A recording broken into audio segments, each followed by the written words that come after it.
வேகமான உலகத்துக்கு வேகமான ஒரு நற்செய்தி சொல்லதான் வந்திருக்கேன். அது என்ன செய்ய தெரியுமா? என்னங்க, மனுஷங்களால எனக்கு கிடைக்க வேண்டிய நன்மைகள் எல்லாம் அடைக்கப்பட்டுச்சு. இந்த மனுஷங்க தான் எனக்கு அடைச்சு போட்டுட்டாங்க.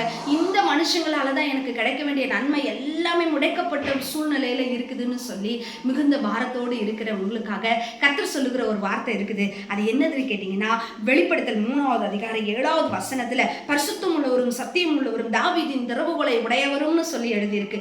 தாவீதின் திறவுகோல், அது என்னங்க தாவீதினுடைய திறவுகோல்? தாவீதுக்கு சகல பேரும் அடைச்சு போட்டாங்க, எல்லா வழியும். ஏன் இப்படி கேட்குறீங்க? தகப்பனே அவருடைய வழியை அடைத்து போட்டார். தகப்பனாலும் சகோதரர்களாலும் அவருக்கு கிடைக்க வேண்டிய நன்மை அடைக்கப்பட்டுருச்சு. ஆனா அவர் கர்த்தர் மேல நம்பிக்கையா இருந்தாரு.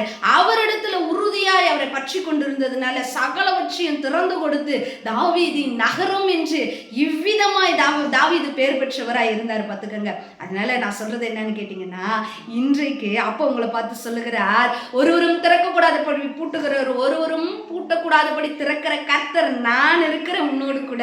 அதனால எல்லாவற்றாலும் நிரப்புகிற தேவன் உங்களோடு கூட இருக்கிறதுனால எல்லாத்தையும் திறந்து தருவார். இதுவே உங்களுக்கு நற்செய்தி. பிரைஸ் எல்லாம்.